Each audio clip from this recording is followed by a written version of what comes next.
Imagine a dark river cutting through the early morning. A Brazilian steamboat moves forward slowly, its hull creaking, carrying suitcases, official documents, and a man who believes he is only going to take over a public office. Maybe he is thinking about paperwork, local politics, provincial problems. But in a few minutes, that ship will be surrounded. The man will be arrested, and a war that seemed impossible will begin to swallow 4 countries. Now think about the size of the absurdity. A small country with no access to the sea decides to face Brazil, Argentina, and Uruguay at the same time. Not in a speech, not in an empty threat.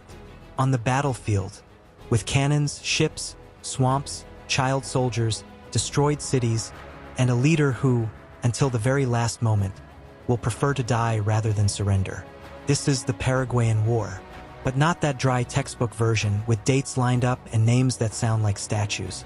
This story begins like an omen. A ship captured on the river, a humiliated empire, a Paraguayan president convinced he was saving his own country, and a question that will become darker and darker. Was Solano López defending Paraguay, or dragging his people into an abyss with no way back? In November 1864, the steamboat Marqués de Olinda was sailing along the Paraguay River, carrying Frederico Carneiro de Campos, the new president of the province of Mato Grosso. He was on his way to take office. Nothing there looked like the beginning of a continental catastrophe. But Paraguayan forces intercept the steamboat. The ship is seized. The Brazilian authority is arrested. And in that instant, the water stops being a path. It becomes a border of war. For the Empire of Brazil, that was a direct insult. A Brazilian ship captured. An imperial representative arrested. It was as if Paraguay had pressed a knife against Dom Pedro II's pride. And empires have an ancient fear, looking weak. But on the other side, in Asunción, Francisco Solano López saw the world differently. To him, Paraguay was surrounded by giants. Brazil was enormous, monarchical, rich in territory and influence. Argentina was trying to consolidate its power. Uruguay was living through a crisis, disputed by internal and external forces. And Paraguay, small and with no access to the sea, looked at all of this like someone locked in a room where the walls were starting to move. But López did not govern a defenseless country. Paraguay had arsenals, foundries, shipyards, a railway, telegraph, and an army organized by the standards of the region. It was a closed country, suspicious, centralized, but it was not as weak as its enemies would have liked to imagine. And maybe that was where the danger was. Paraguay was strong enough to challenge, but too small to make a mistake. The spark came from Uruguay. Brazil intervened in Uruguayan politics against the government linked to the Blancos. López warned that he would not accept that intervention. To him, if Brazil could command Uruguay without a reaction, then later it could command anywhere in the region, maybe even Paraguay. So he made a bet. If he responded with force, he would force his neighbors to back down. But war is not a clean chessboard. War is a board soaked in blood, where the piece you move today can crush your own house tomorrow. López captures the Marqués de Olinda. Then he invades Mato Grosso. At first, it looks like a brilliant move. Mato Grosso was distant, hard to defend, far from the center of the empire. Paraguayan troops advance, take positions, capture weapons, occupy strategic areas. The news spreads like smoke. Paraguay attacked Brazil and is winning. But early victories are dangerous. They intoxicate. They make a leader believe that destiny is obeying. And maybe López began to believe exactly that. In Brazil, the reaction was shock and fury. The empire could not accept that humiliation. But it also was not ready for the kind of war that was coming. Brazil had size, population, money, and a navy. But turning all of that into soldiers marching through rivers, forests, wetlands, and absurd distances was another story. The map looked simple when seen from a room in Rio de Janeiro. But the map did not show mosquitoes. It did not show fever. It did not show mud trapping a soldier's boot until he fell to his knees. And then López makes the move that changes everything. To pressure Brazil from the south and reach Uruguay, he needed to pass through Argentina. He asked for permission. Argentina refused.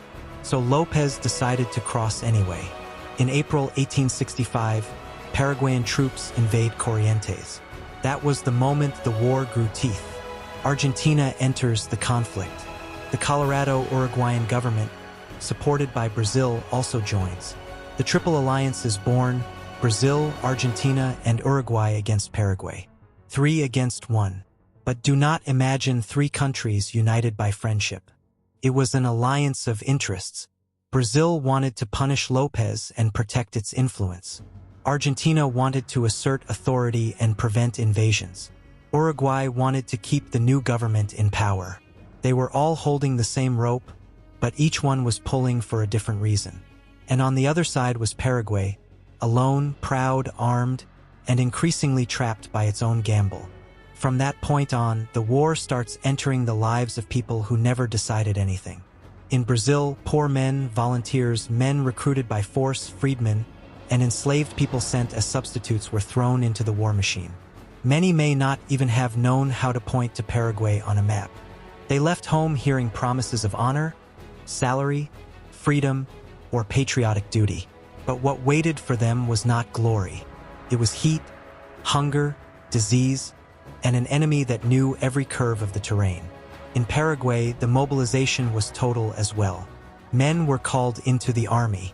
Women began to sustain plantations, homes, workshops, transportation, and care for the wounded. Children watched fathers, brothers, and neighbors marching away, and learned far too early that a nation at war does not ask permission to enter childhood.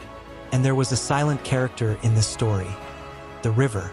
In the Paraguayan War, rivers were roads, walls, and traps. Whoever controlled the waters would control soldiers, ammunition, food, and news. Without the rivers, entire armies went blind. That is why, right from the beginning, there was a question hidden behind every speech: who would command the water? The answer came at Riachuelo. In June 1865, the Brazilian fleet was on the Paraná River, near the mouth of the Riachuelo stream. The Paraguayan plan was to attack by surprise, destroy the Brazilian ships, and break the backbone of the war before the Triple Alliance gained strength. If it worked, López might force a negotiation. Maybe he would prove that Paraguay was small only on the map. But war loves to destroy the word maybe. The attack is delayed. The surprise fails. And when the Paraguayan ships appear, the Brazilians manage to react. The river turns into chaos. Cannons fire. Wood bursts apart. Iron tears into iron.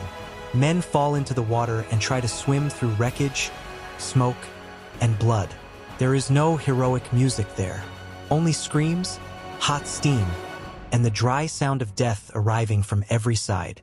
Brazilian Admiral Barroso makes a brutal decision: to use his own ships as battering rams, smashing into the Paraguayan vessels. The naval battle turns into hand-to-hand violence on the water. And when it ends, the Paraguayan force on the river is broken. Riachuelo does not end the war, but it closes one of the last doors of quick hope for López. Without control of the rivers, Paraguay could still resist, wound, delay.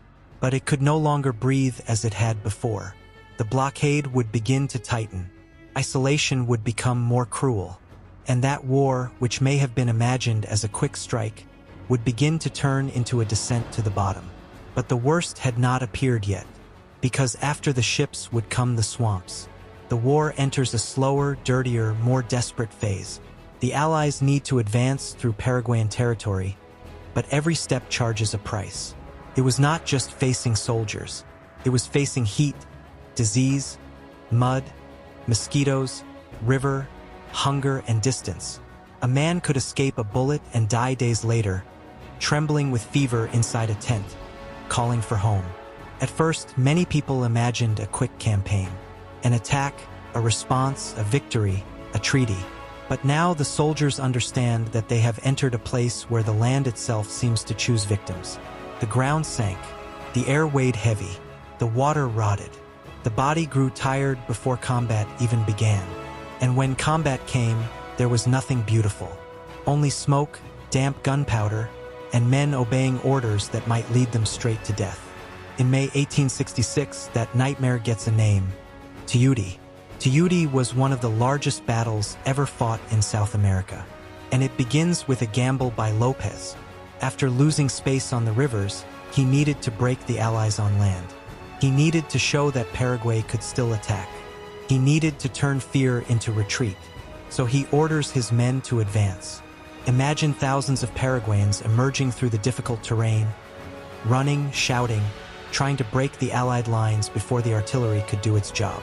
Many already knew the chance of returning was small, but they kept going, because it was no longer just strategy. It was obedience, pride, fear, and an idea of homeland too heavy to fit inside the chest. On the Allied side, the shock is terrible.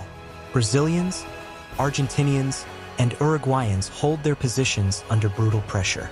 There are moments when it seems everything will give way. The soldier sees the enemy mass coming and feels that frozen second when the body understands death before the mind can think. Then the cannons speak. The Allied artillery tears through the Paraguayan columns. The field turns into an open slaughterhouse. Men fall on top of one another. Horses scream. Smoke covers the sun. The smell of warm blood mixes with trampled grass and gunpowder. Tuiuti ends as a victory for the Triple Alliance, but calling that a victory feels almost indecent before the ground covered in bodies. Paraguay loses thousands of men. For a small country, that was a gigantic wound. But here comes the frightening part. Even so, it does not collapse. And when a country loses that much and keeps fighting, you realize you are not facing only an army. You are facing an entire society being dragged into the fire. After Tuiuti, the war does not become simpler. It becomes more bitter. The Allies know they can win, but they also realize every victory will cost dearly. And López, instead of accepting that the war has begun to slip out of control, closes himself even more inside the idea of total resistance. Now the great obstacle has the name of a fortress, Humaitá. Humaitá was like a lock on the Paraguay River. Cannons, trenches, defenses, chains, difficult terrain. For the Paraguayans, it was the shield of the homeland. For the Allies, it was the door that had to fall. But some doors do not open. They devour whoever tries to pass. For months, Humaitá holds back the advance. The Allies bombard, surround, maneuver, try to cut off supplies. The Paraguayans resist. Every day the fortress remains standing becomes fuel for Paraguayan pride and poison for Allied patience. Meanwhile, the camps rot. Disease runs faster than news. Cholera, fever, dysentery. Soldiers die without ever seeing the enemy. They die with burning skin, sunken eyes, dry mouths. They die far from home, without glory, without a final line, without a beautiful portrait. And on the Paraguayan side, the population begins to feel the war entering everything. In the food that is missing, in the man who does not return, in the child who stops playing because now he understands the sound of drums, in the women who plant, carry, heal, bury, and remain standing because someone has to keep going. This is the side map's hide. A map shows an arrow. It does not show a mother waiting for her son. A map shows a line of advance. It does not show an empty pot. A map shows a fortress. It does not show the boy hearing that his father died near a river he has never seen. And the war continues. In 1868, the Brazilian fleet finally forces its way past Humaitá. Imagine armored ships moving up the river at night, while Paraguayan cannons fire from the banks. The water explodes around the hulls. The iron groans. Inside the vessels, men remain silent, waiting for the impact that could turn everything into a metal tomb. When the passage happens, the message is clear. The shield is cracking. Soon after, Humaitá falls. But the war refuses to end. López retreats. He takes the government into the interior, reorganizes what is left. Every defeat becomes one more reason to continue. The more blood has already been spilled, the harder it becomes to admit that maybe it was all for nothing. After Humaitá, the Allies move forward into even harder battles. Itororó, Avaí, Lomas Valentinas, names that look like points on a map, but for those who were there, they were open doors to hell. At Itororó, the fight centers on a bridge. And a bridge in war is cruel. Everyone knows where you have to pass. The enemy knows too. There is no mystery, only courage, desperation, and bodies falling on the same path. The soldiers advance under fire, retreat, Advance again. The bridge seems too small for so much death. In the middle of the chaos, scenes are born that later become national memory. But behind any beautiful phrase there was mud, shouting, and people collapsing. The Allies win. Then they win at Avai. Then they crush the Paraguayan positions at Lomas Valentinas. By this point, López's army is already being broken from within. Officers fall. Experienced soldiers disappear. Ammunition runs out. Food runs out. Hope runs out. But López escapes. And that escape changes the tone of everything. Because after Lomas Valentinas, logic would say, it is over. The capital is open. The main army has been destroyed. The country is exhausted. Now comes surrender. But logic had already abandoned this war a long time ago. In January 1869, Brazilian troops enter Asunción. The Paraguayan capital is empty of joy, strength, and future. Silent streets, abandoned houses, hidden families. A city that does not look conquered. It looks drained. And even so, Solano López does not surrender. He flees into the interior with what is left of the government, the army, and his own obsession. The war stops looking like a dispute between states and starts looking like a hunt. An entire country being pulled into the woods by a leader who has already lost almost everything, except the will to continue. And that is where the question turns poisonous. When does resistance stop being courage? When does it become condemnation? And when a war begins to demand children, who still has the courage to call that honor? Because Paraguay no longer had enough men. The war had eaten adults, officers, peasants, workers, fathers. So teenagers began to appear. Then boys. Children in uniforms far too big. Children carrying weapons bigger than their arms. Children trying to look like soldiers because adults had turned childhood into ammunition. And then comes Acosta Ñu. August 1869. The name sounds small, almost delicate, but what happened there has no delicacy at all. The Allied forces find Paraguayan troops made up largely of boys and teenagers. On the Brazilian side, soldiers advance while following orders. On the Paraguayan side, boys try to hold up a war that no longer fit on anyone's shoulders. Some accounts speak of boys with fake mustaches drawn on to look older. The central truth is enough. There were children on the field. And when a war reaches that point, it has already lost every beautiful excuse. The combat is brutal. Parts of the field catch fire. Smoke covers everything. Women try to protect the young, help the wounded, scream names, search for sons. The ground becomes a confusion of dust, gunshots, horses, flames, and bodies too small for that place. Imagine a boy who, months earlier, was playing in the yard, hearing his mother call him to eat. Now he is holding a rifle, trying not to shake, watching soldiers approach. He does not understand treaties. He does not understand geopolitics. He only knows that they told him to stay, and he stayed. That is the part that breaks you. Because adults invent war, but children inherit the fire. Acosta Ñu would become a deep wound in Paraguayan memory. The country would remember that day as a symbol of the sacrifice of its children. But behind the symbol, there is a scene impossible to clean. A destroyed nation offering its childhood to delay the inevitable. And even after that, López continues. By this point, it is no longer about winning. Everyone knows Paraguay will not win. The question now is different. How much still has to die before defeat is accepted? While López flees through the interior, fear grows on the Paraguayan side itself.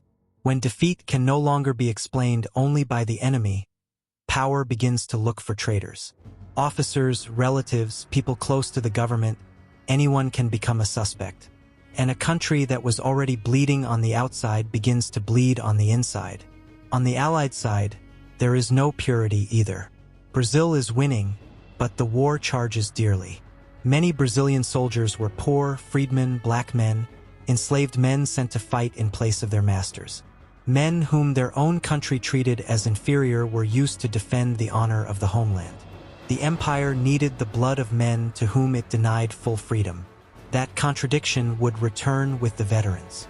It would return in the growing strength of the army, in the question that disturbed everyone. If a man can die for Brazil, why can he not be free in Brazil? The war had not ended yet, but it was already changing the countries that took part in it. In Paraguay, it changed everything brutally. Families disappeared. Women sustained life. Children grew up surrounded by absence. The nation was not only losing battles, it was losing generation, future, continuity. And Lopez kept going. Farther north, with fewer people, less food, less ammunition, less reality around him. The man who at the beginning seemed to be making a high-stakes gamble to protect Paraguay now seemed unable to separate his own survival from the survival of the country. Maybe he believed surrendering would be worse than disappearing. So he keeps walking, and behind him goes the rest of a war that has already become a shadow. But every hunt ends when there is not enough forest left to hide the fugitive. And the path now led to Cerro Corá. Cerro Corá did not look like the end of a war. It looked like the last dark room of a house already destroyed. March 1870. Solano López is in northern Paraguay with a small, starving group, surrounded by forest and fear. Asunción has fallen. Humaitá has fallen. The great Paraguayan armies have been crushed. Children had already been thrown into the fire. Women were already carrying the nation on their backs. But López still does not surrender. He goes on as if stopping would be worse than dying. Maybe he believed surrender would erase Paraguay. Maybe he could no longer separate his own honor from the survival of the country.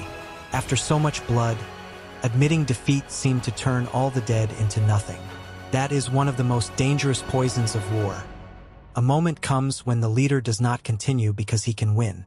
He continues because he cannot bear to face the price of having lost. Brazilian troops reached the camp at Cerro Corá on March 1, 1870. The scene is fast, confused, brutal. Gunshots, screams, men running, exhausted men trying to protect a president who barely governs anything anymore. López is wounded. He tries to escape. He is pursued. And then comes the phrase that would enter Paraguayan memory like sacred stone. "I die with my homeland." Maybe he said exactly that. Maybe memory polished the scene. But the power of the phrase is in the symbol. A man surrounded, wounded, defeated, trying to turn the end into eternity.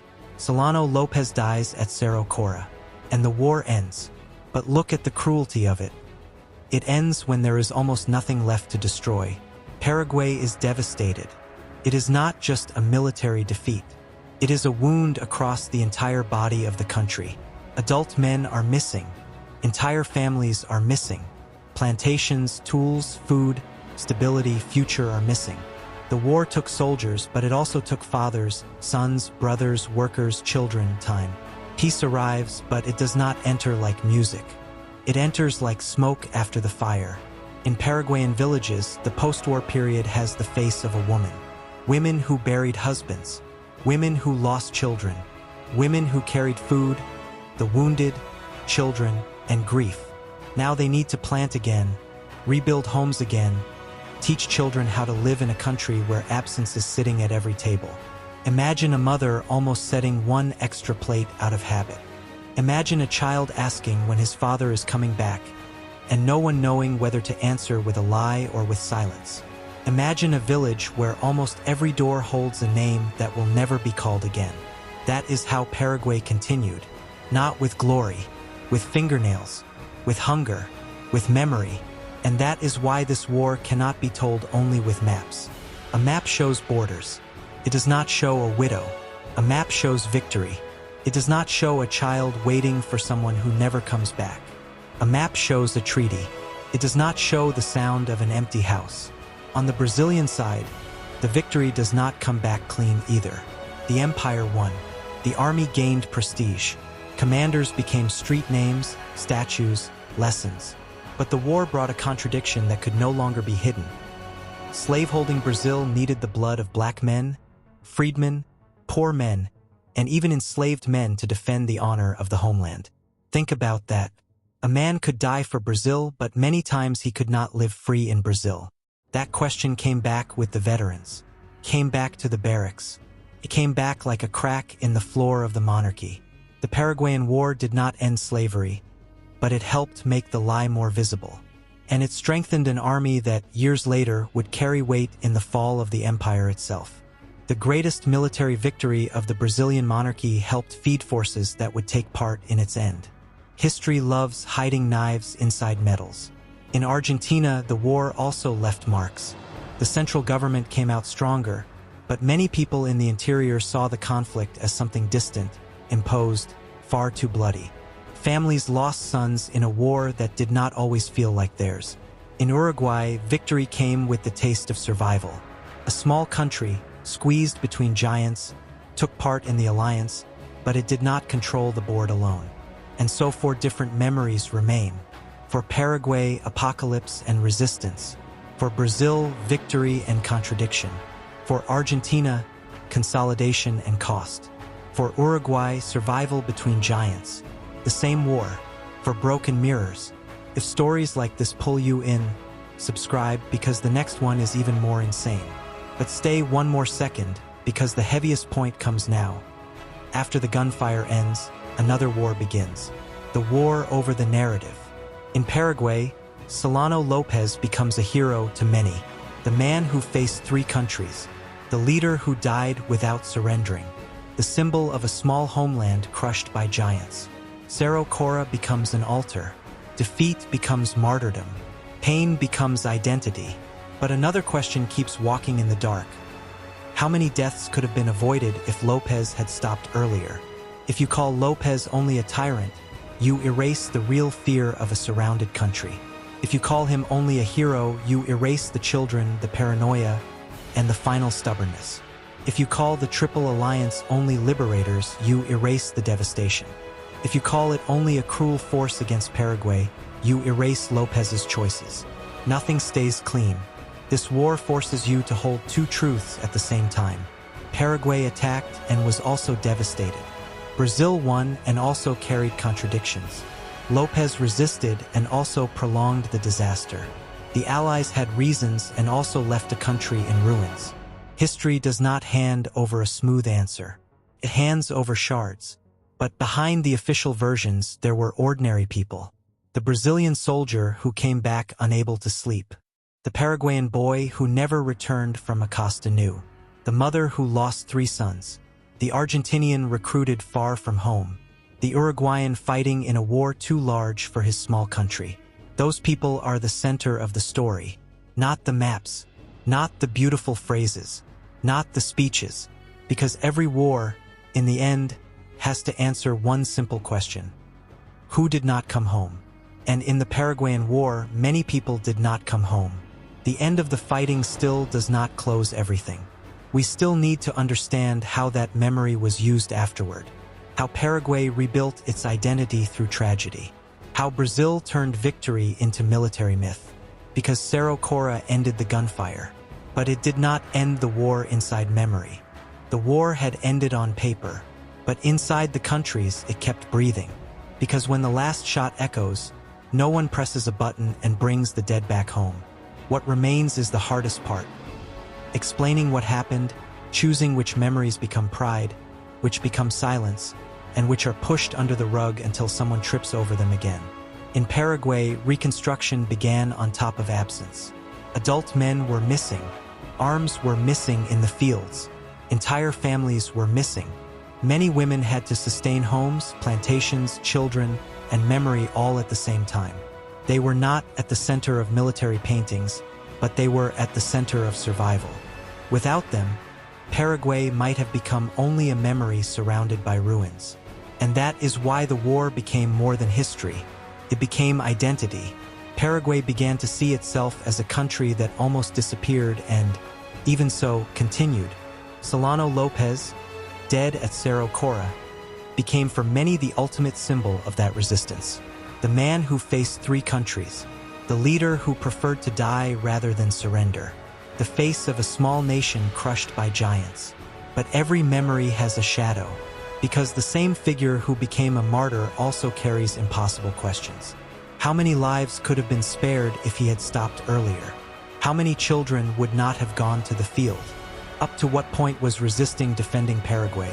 And from what point on was it condemning Paraguay to bleed until the end? That is the wound that does not close easily. In Brazil, victory gained statues, marches, street names.